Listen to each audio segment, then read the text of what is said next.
Bonjour à tous. Avec notre groupe Le Renouveau à portée de main, nous avons alerté à plusieurs reprises sur le mal-être de certains agents de la ville au sein de la collectivité territoriale. Nous avons été contactés par de nombreux agents qui nous ont relaté les difficultés rencontrées dans le cadre de leur environnement professionnel au sein de la ville de Sevran. Les faits étant parfois très difficiles à matérialiser, beaucoup craignent de les dénoncer par peur des représailles. Un collectif anonyme d'agents a tenté de sensibiliser les élus dont nous faisons partie sur cette problématique. Nous avons porté leur parole au sein du conseil municipal afin de savoir ce que comptait entreprendre le maire face à ces accusations et avons proposé nos services afin d'optimiser la protection due au personnel communal. En voici l'extrait. Merci. Alors, mon intervention, ça concerne donc le personnel territorial, même si ce n'est pas directement en relation avec la délibération que vient de présenter Madame Bernex. J'essaie de prendre toute la précaution qui s'impose pour cette situation, vu que je n'ai pas tous les éléments du dossier, mais je tiens à vous interpeller, Monsieur le maire, sur des mails qui ont été envoyés à un certain nombre de conseillers ici présents par un collectif d'agents de la ville qui souhaiterait rester anonyme. C'est pour ça que je prends toute la précaution qui s'impose. Juste une petite parenthèse, contrairement à ce que certains colportent comme rumeur dans certains services, je ne suis pas à l'initiative de cette rébellion entre guillemets, car maintenant je pense que vous savez que lorsque j'ai quelque chose à dire, je ne suis pas du genre à me cacher derrière mon petit doigt. Mais ces mails ils m'ont profondément choqué, tant leurs contenus sont alarmants. Alors les faits qui y sont mis en lumière dans cet écrit pourraient être très inquiétants si leur matérialité était apportée, car sont mentionnés des éléments comme du harcèlement, des pressions, des heures supplémentaires non payées, des filatures par des détectives privés et d'autres pratiques qui seraient susceptibles de qualification pénale. Je sais que l'anonymat ne permet pas de mener une enquête administrative suffisamment précise, mais il serait bien quand même d'envisager, peut-être, c'est une proposition, la création d'un label de bien-être au travail pour nos agents communaux, afin de s'assurer que leur dignité soit respectée à tous les niveaux. Ce label pourrait se mettre en place, par exemple, avec un questionnaire anonyme ou nominatif envers chaque agent pour que le management de leur mission de service public soit garanti sans harcèlement, sans discrimination, ni toute autre potentielle atteinte à leurs droits les plus fondamentaux. Monsieur Blanchet, donc vous êtes l'employeur de tous les agents de la ville, vous avez une obligation de résultat sur la santé et la sécurité de l'intégralité d'entre eux, c'est donc une affaire à prendre suffisamment au sérieux.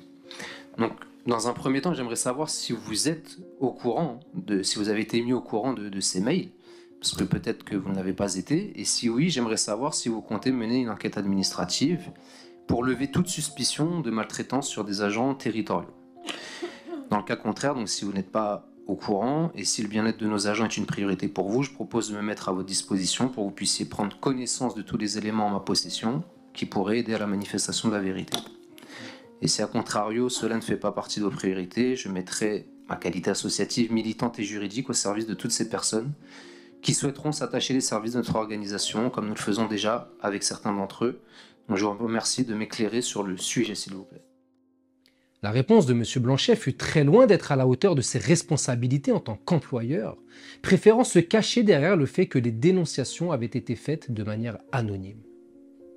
Le bon sens exige pourtant d'accorder plus d'attention au fond qu'à la forme, surtout lorsqu'il s'agit du bien-être des employés placés sous sa propre responsabilité. Bien, monsieur Jousse et mes chers collègues, je ne réponds pas à des mails anonymes. Ça me rappelle trop certaines années sombres et des pratiques absolument ignobles, douteuses et qui n'aident en rien à un dialogue social constructif. Il existe des instances aujourd'hui dans notre collectivité, elles fonctionnent. À partir du moment où les choses sont dites et sans aucune volonté de nuire, et j'aurais beaucoup à raconter sur l'expérience que j'ai pu avoir, il est évidemment toujours fait la responsabilité de l'employeur pour faire en sorte que ça se passe bien, voire au mieux. D'ailleurs, ça se fait souvent avec les organisations syndicales. Les représentants du personnel qui sont aussi dans ces instances. Donc, il y a une certaine contradiction, je ne veux pas davantage la relever, ces mails anonymes, oui, j'en ai connaissance, et ils ne m'intéressent pas. Voilà, point barre. Le procédé est ignomineux. M. Chauvet a également pris la parole pour minimiser les faits, les qualifiant d'isolés, affirmer que tout allait bien dans le meilleur des mondes pour caricaturer, et qu'il discutait régulièrement avec les différents acteurs en charge du bien-être au travail comme le CHSCT. Il s'était également permis des propos déplacés en me demandant de rester à ma place, comme si un élu de la République, qui plus est militant associatif spécialisé sur les questions de harcèlement, n'avait pas de légitimité à défendre le personnel de la ville. Monsieur Chauvet?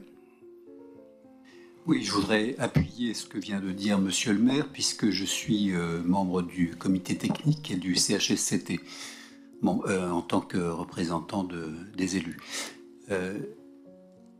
Quand il se passe quelque chose, et ça a pu arriver, dans le secret de ces instances d'ailleurs, les dossiers sont traités, ils ne sont pas mis sous le boisseau. Donc on ne peut pas laisser dire des choses anonymes et laisser croire à quiconque qu'il pourrait y avoir un soupçon de vérité là derrière. Parce qu'il y a quand même des représentants syndicaux qui siègent dans ces instances et qui nous alertent s'il y a vraiment des cas de harcèlement ou des cas de tout ce qu'on peut imaginer de mal-être au travail. Et ces choses-là sont prises avec sérieux, non seulement par les élus qui siègent au comité technique, mais par l'administration et par Madame Aubourg, donc, qui a en charge ces domaines. Donc on ne peut pas laisser courir des rumeurs, et je ne vois pas ce que viendrait faire une association extérieure qui contredirait les instances légales prévues pour régler ces problèmes, qui sont des instances paritaires avec les représentants du personnel. Donc restez là où vous êtes, parce que ce débat est déplacé. Merci, le débat est clos. Nous allons passer au vote. Non, merci. On passe au vote.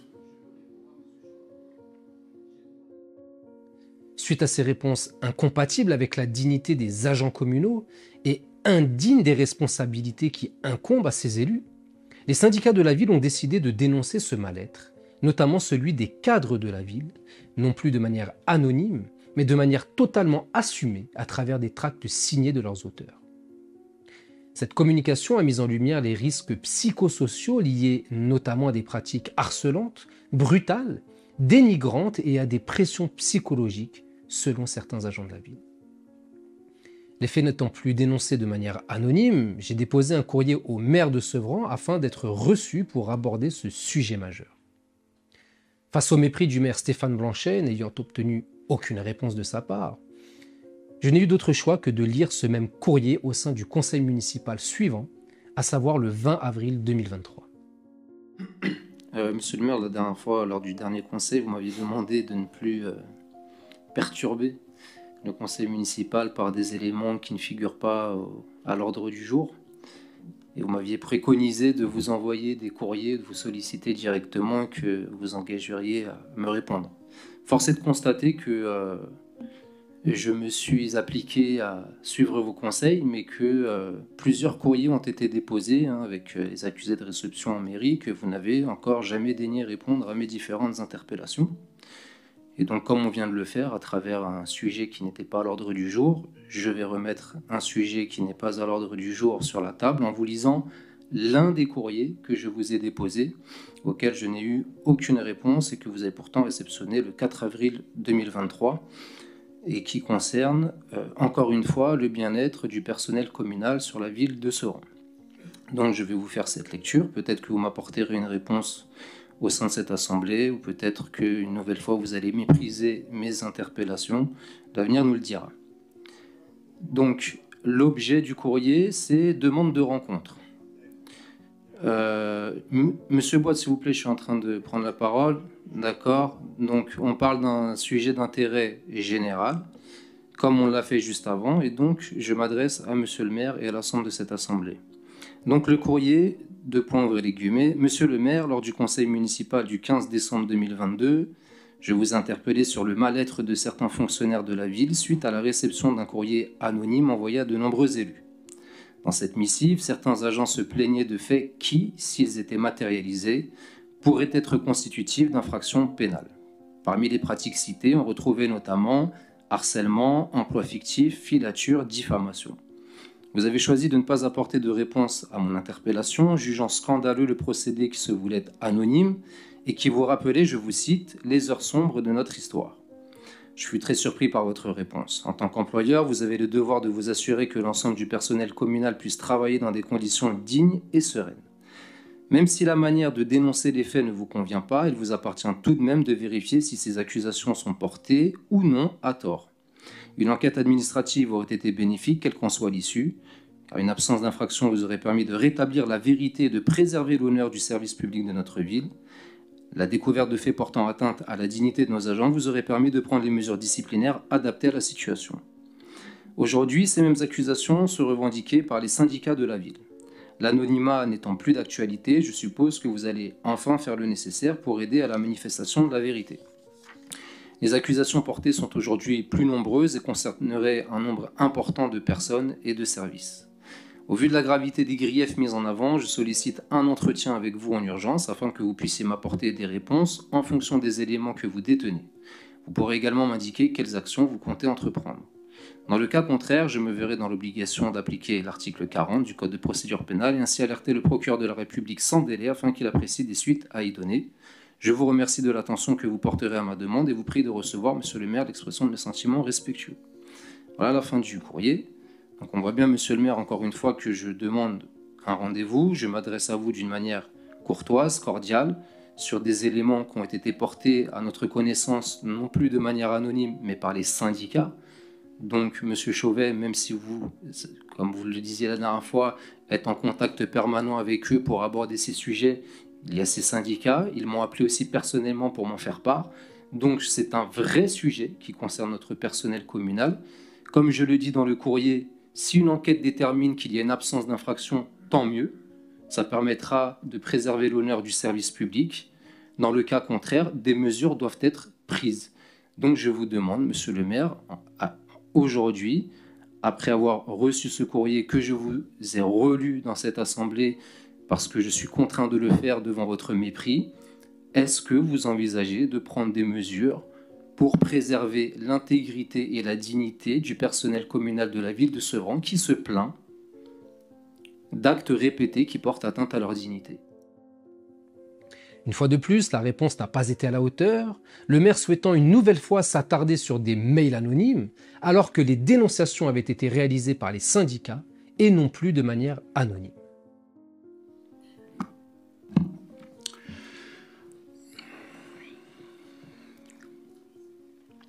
Mes chers collègues, il est de mon devoir, de ma responsabilité, en tant qu'employeur,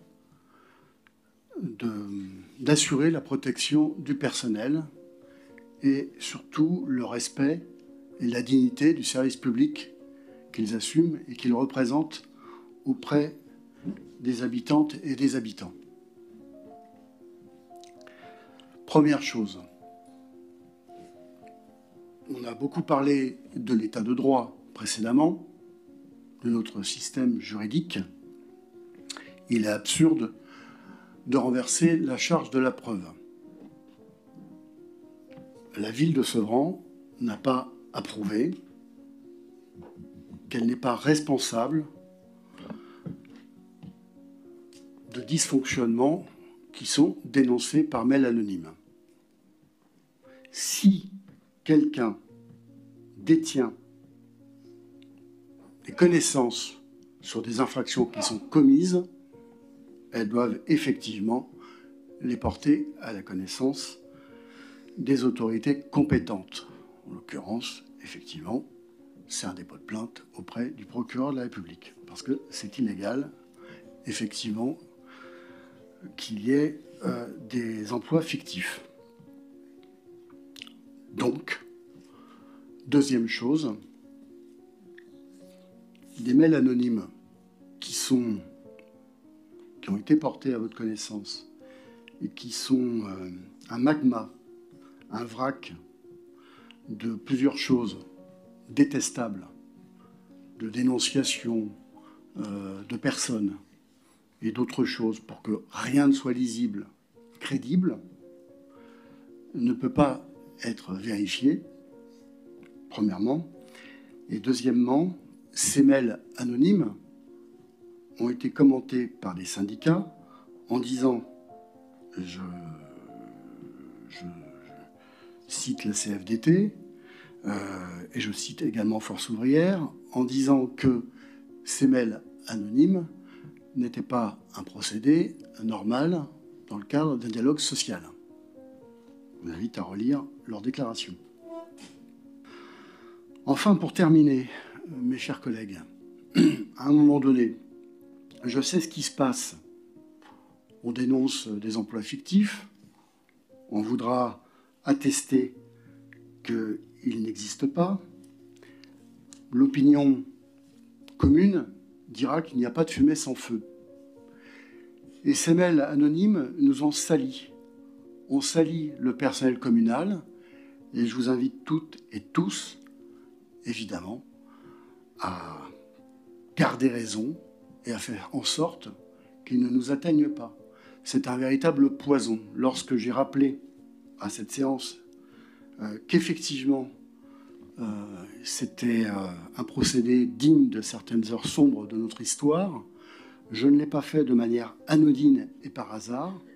Je sais que ça a marqué beaucoup de nos mémoires.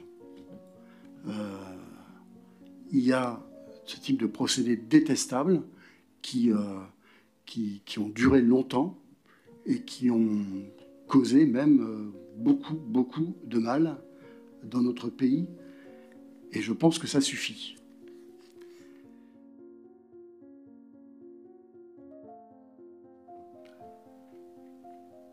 Merci.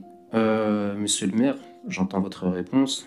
Il y a eu pas mal de hors-sujet à mon sens. C'est peut-être une manière de botter en touche sur certains éléments. Vous avez restreint votre propos en plus aux emplois fictifs, alors que le plus gros de mon propos concernait le harcèlement. Il faudra peut-être réviser un petit peu vos cours de droit ou voir avec votre service juridique, parce que justement en matière de harcèlement, lorsqu'il y a une dénonciation, il y a une inversion de la charge de la preuve, et c'est bien dans l'employeur de démontrer que les faits dénoncés n'étaient pas constitutifs de harcèlement. Donc il faudra regarder ça de plus près, et vous parlez encore d'anonymat.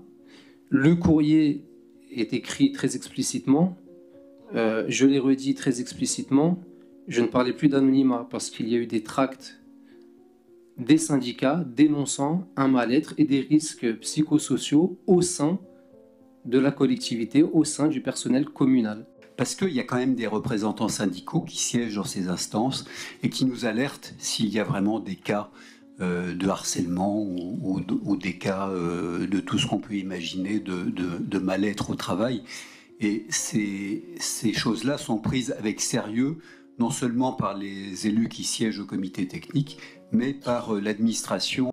Donc ce n'est plus le volet anonyme, ce sont des choses qui sont revendiquées et pour lesquelles j'aimerais savoir si vous comptez entreprendre des démarches et à l'avenir, encore une fois, savoir si je dois encore m'évertuer à faire des courriers auxquels vous ne daignez pas répondre parce que ce n'est pas le seul, parce qu'à un moment donné, le mépris, ça suffit.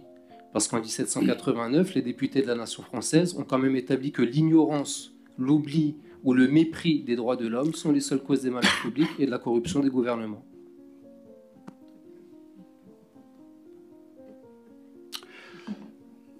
Je n'ai pas évoqué la situation de harcèlement parce que ce n'est pas le lieu. Ça se passe dans les instances paritaires et effectivement avec d'autres organes compétents. Et je voudrais qu'on arrête de parler de cette manière méprisante parce que effectivement, il n'y a pas d'autres plus sachants. Voilà.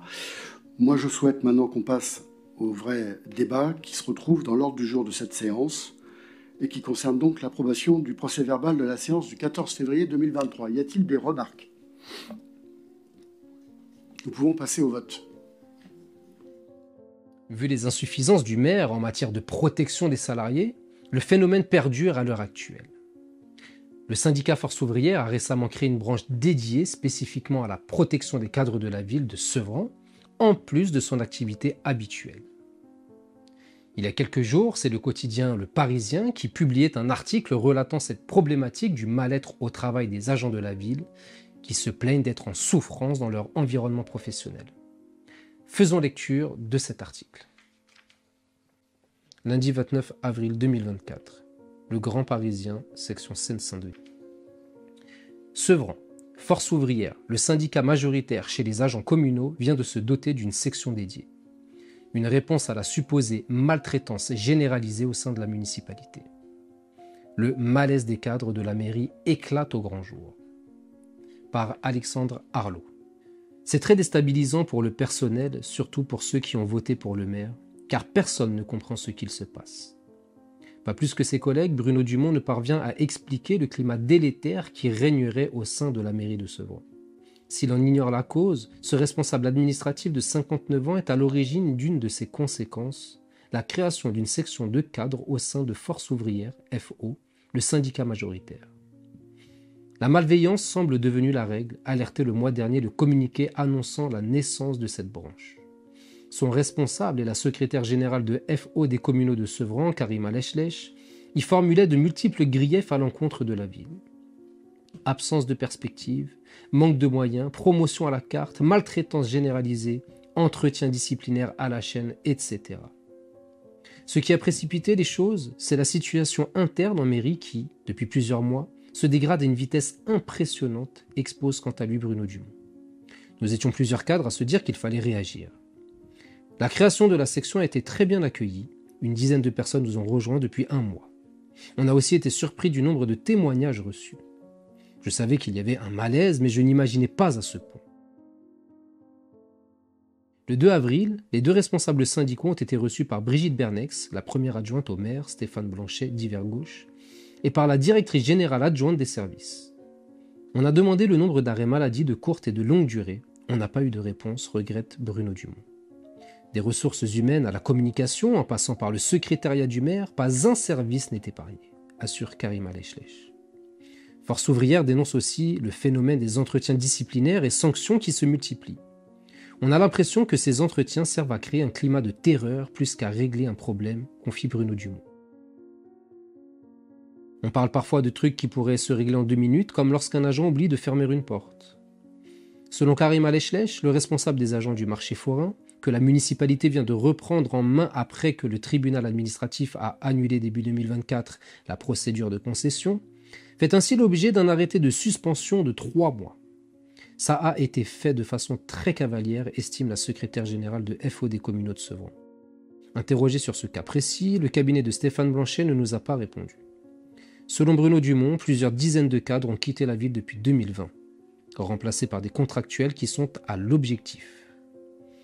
Nous avons pu échanger avec une demi-douzaine d'entre eux avant et après la plainte déposée en mi-2023 par le maire de Sevran, dont les déplacements personnels et ceux de sa fille et de la mère de celle-ci ont été suivis durant plusieurs jours et ont été retracés dans des mails anonymes largement relayés.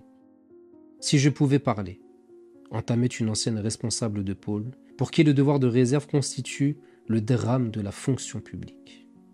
À cette discrétion imposée s'ajoutait la crainte d'être assimilé au corbeau qui agite la vie politique locale. Comme elle, aucun de ces cadres n'avait alors accepté de témoigner publiquement.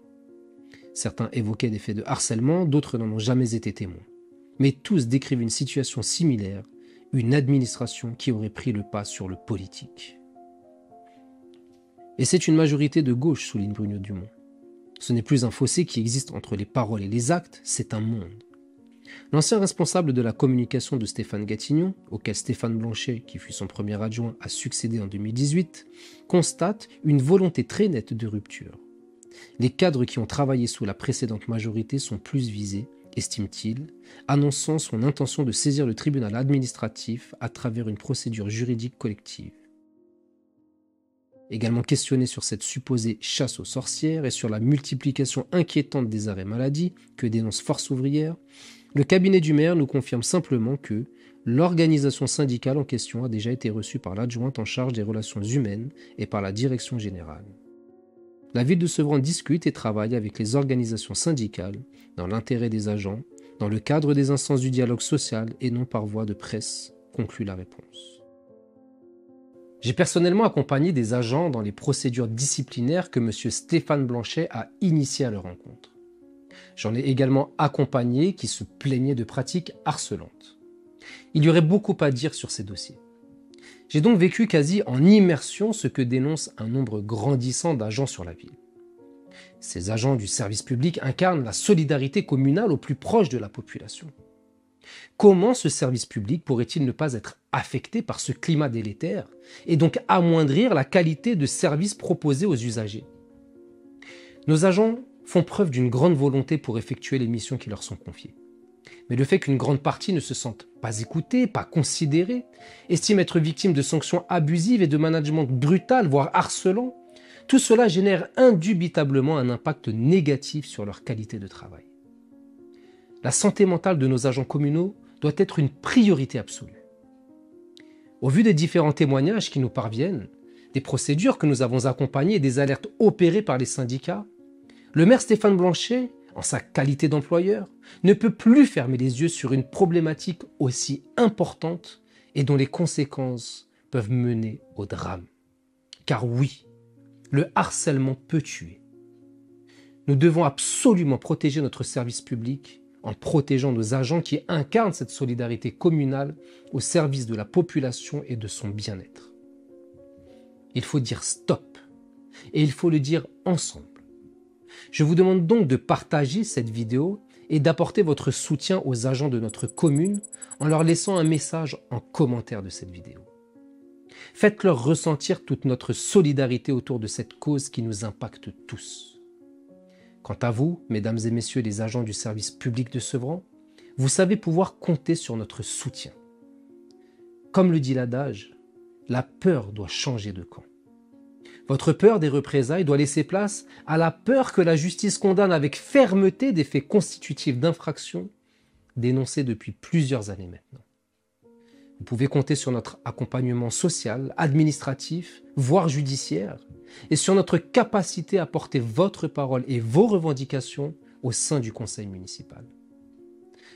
Je vous souhaite bon courage et vous dis à très bientôt.